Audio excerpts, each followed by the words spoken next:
اس کے علاوہ نصاب میں 2 مثنویاں شامل کی گئی ہیں۔ ایک ہے میر تقی میر کی شاعری کا وہ بلند ستارہ جس نے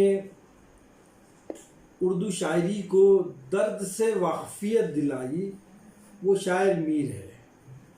میر نے اپنے مکان پر اور مکان کی خستہ حالی پر ایک مرثیہ لکھا تھا، مثنوی لکھی تھی۔ اس مثنوی کو اس نصاب میں شامل کیا گیا ہے جس کا نام ہے بارش اور میر کا مکان، جبکہ علامہ اقبال کی لکھی ہوئی ایک اہم مثنوی ساقی نامہ بھی آپ کے نصاب میں شامل ہے۔ شاعر مشرق علامہ اقبال، مفکر اسلام علامہ اقبال، محب قوم علامہ اقبال بہت بڑی شخصیت، اردو شاعری کو ایک خوبصورتی کی شکل عطا کرنے والا، اردو شاعری کے ذریعے سے رب العالمین سے شکوہ کرنے والا، اردو شاعری کے ذریعے سے اس شکوے کا جواب دینے والا، اردو شاعری کے ذریعے سے قوم کی خستہ حالی بیان کرنے والا، شاعری کے ذریعے سے بے جان قوم کے اندر روح پھونکنے کی کوشش کرنے والا شاعر علامہ اقبال کہلاتا ہے، اور ان کی یہ خوبصورت مثنوی ساقی نامہ ہمارے نصاب میں شامل ہے۔ انشاءاللہ ہم اس کو پڑھیں گے۔ اب اس کے بعد دوسری صنف شاعری کی جو آتی ہے وہ ہے قصیدہ۔ قصیدہ عموماً تعریف کرنے کو کہتے ہیں، بادشاہوں کے، امیروں کے اور دیگر بڑے بڑے لوگوں کی شان میں مختلف شعراء جو ہے قصیدے لکھا کرتے، پڑھا کرتے۔ اب آج کا دور قصیدے کا دور نہیں رہا ہے، اس صنف کو یقیناً زوال سا آ گیا ہے، زوال پذیر ہے یہ صنف۔ اور قصیدے یوں تو عموماً بادشاہوں کی شان میں بھی لکھے جاتے ہیں اور بزرگان دین کے شان میں بھی لکھے جاتے ہیں، خاندانوں کے بڑے بزرگوں کی شان میں بھی لکھے جاتے ہیں اور قبیلوں کے سرداروں کی بھی شان میں لکھے جاتے ہیں۔ قصیدہ لکھنے کا ایک مقصد ہوتا تھا شعراء کا، اور وہ مقصد تھا انعام و اکرام حاصل کرنا، بس اسی لیے بہت سارے قصیدے لکھے جاتے تھے۔ ہمارے پاس ہمارے نصاب میں غالب کے لکھا ہوا جو ہے ایک بہت ہی خوبصورت قصیدہ شامل ہے جس کا نام ہے در مداح بہادر شاہ ظفر۔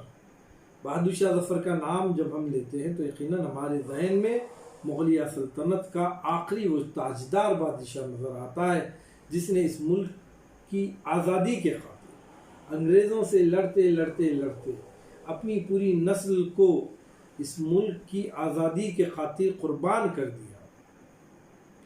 وہ شاعر بادشاہ جس نے غالب سے اصلاح دی، جس کی تربیت میں ذوق کا مزاج شامل تھا، وہ شاعر بادشاہ جس نے زندگی کے آخری لمحات تک اپنے ملک میں مدفن ہونے کی تمنا رکھتے ہوئے پرائے ملک میں جا کر دفن ہو گیا، لیکن جب وہ دہلی میں برسر اقتدار تھا تو غالب ان کے استاد کی شکل سے بحیثیت استاد ان کے دربار میں رہا کرتے تھے۔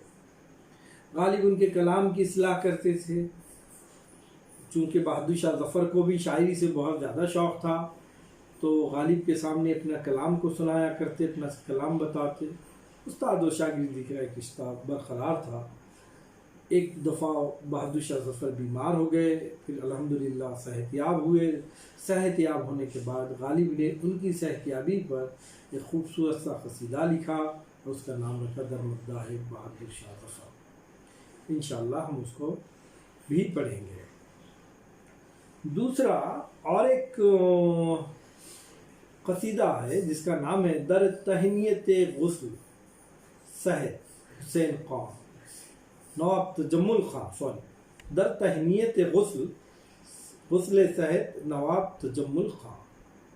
نواب تجمل خان کی بیماری سے صحت یاب ہونے کے بعد میر لکھنوی نے یہ قصیدہ لکھا تھا ان کی صحت یابی۔ ظاہری بات ہے کہ محبت بھی تھا، خلوص بھی تھا اور انعام و اکرام کی تمنا بھی تھی، اسی لیے قصیدے لکھتے تھے، لوگ پڑھتے تھے، لیکن جب سے درباریں اجڑ گئے، محافلیں ختم ہو گئے، تو پھر قصیدہ بھی جو ہے زوال پذیر ہو گیا ہے۔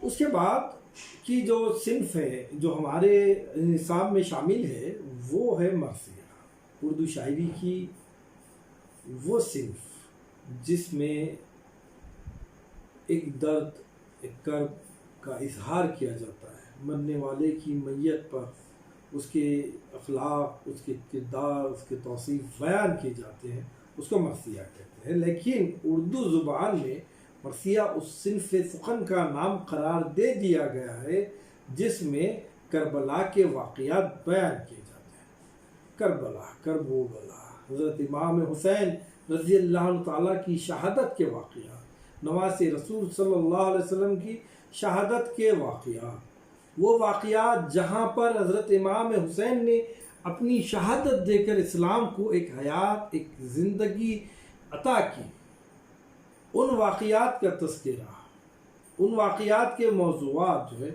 مرثیے میں شامل کیے جاتے ہیں۔ تو مرثیہ صرف شہادت کربلا تک ہی محدود نہیں رہا، وقت کے ساتھ ساتھ مرثیے کے طرز میں، انداز میں، موضوعات میں بھی تبدیلیاں آتے گئے اور شخصی مرثیے لکھنے کا ایک مزاج بھی قائم ہوا۔ جیسے حالی نے اپنے استاد محترم غالب کے انتقال پر مرثیہ لکھا، مرثیہ غالب، اور اس میں اپنے درد کا اظہار کیا، ویسے ہی کچھ شخصی مرثیے ہمارے نصاب میں شامل ہیں۔ ویسے کربلائی جو مرثیہ ہے وہ ہے شہادت حضرت امام حسین رضی اللہ تعالیٰ۔ یہ بہت ہی درزنگیز مرثیہ ہے۔ اس کے بعد اس کو جو لکھا ہے وہ مرزا دبیر نے لکھا ہے، اردو مرثیے کے بہت بڑے شاعر ہیں مرزا دبیر، انہوں نے جو ہے یہ مرثیہ لکھا ہے۔ اس کے بعد جو مرثیہ آتا ہے مرثیہ داغ۔ علامہ اقبال نے ایک زمانے تک یا زندگی کے کچھ مختصر وقفے تک داغ سے اپنے کلام پر اصلاحات لی ہے، پھر بعد میں آہستہ آہستہ داغ نے بھی کہا تھا اقبال کو کہ آپ بذات خود بھی جو ہے اپنے کلام کی اصلاح کر سکتے ہیں، آپ بہت اچھا لکھتے ہیں، اصلاح لینے کی ضرورت نہیں ہے، یہ تمام باتیں داغ نے کہی تھی۔ بہرکیف داغ کا اقبال کا ایک رشتہ ہے، اقبال کے استاد رہے ہیں داغ نے کبھی اقبال کی کلام پر اصلاح دی ہے۔ اقبال نے داغ کے انتقال پر، داغ کے اس دنیا سے چلے جانے پر اپنے استاد کے درد کو محسوس کیا اور اس درد کو مرثیے کی شکل عطا کی، اور وہ درد، وہ مرثیہ داغ کی شکل میں ہمارے نصاب میں شامل ہوتا ہے۔ انشاءاللہ ہم اس کو بھی پڑھیں گے۔ اس کے علاوہ قطعات ہیں۔ قطعات سے مراد 4 یا 4 سے زائد مصروں والی نظم کو کہتے ہیں، جس میں شاعر مسلسل مضمون کو بیان کرتا ہے، جو بھی ایک مضمون موضوع لیتا ہے اس کو مسلسل جو ہے بیان کرتا ہے، تسلسل ایک قائم ہوتا ہے، اس کو قطعات کہتے ہیں۔ اور دیکھیے تقریباً 1 2 3 4 5 قطعات شامل ہیں ہمارے نصاب میں۔ ایک ہے عدل جہانگیر، دوسرا ہے فرضی لطیفہ، تیسرا ہے نوح دہلی، چوتھا ہے شاعر کا دل، اور 5واں ہے ملاح اور بہشت۔ یہ 5 خطات جو ہیں ہمارے سلیبس میں شامل ہیں۔ انشاءاللہ تعالیٰ ان 5 خطات کا بھی ہم مطالعہ کریں گے، ان کو پڑھیں گے، ان کی تشریحات کو سمجھیں گے، ان کے معنی و مفہوم کو سمجھیں گے، مرثیے کو سمجھیں گے، کربلا کی درد کو سمجھیں گے، اقبال کے درد کو بھی سمجھنے کی ہم کوشش کریں گے، اور خطات سے بھی ہم لطف اندوز ہوں گے۔ جہاں کہیں آپ لوگوں کو کسی بھی موضوع پر، کوئی بھی معنی و مفہوم پر، کوئی بھی تشریحات پر مشکلات پیش آتی ہیں، برائے مہربانی آپ میرے سے پرسنلی آپ جو ہے ربط قائم کر سکتے ہیں۔ انشاءاللہ میں آپ کی ان مشکلات کو دور کرنے کی کوشش کروں گا۔ تو یہ ہمارا سلیبس تھا جو مثنوی، قصیدہ، مرثیہ اور خطات پر مشتمل ہے، اور اس کو ہم انشاءاللہ سلسلے وار پڑھنے کی پوری کوشش کریں گے۔ آج کے لیے اتنا کافی ہے، شکریہ۔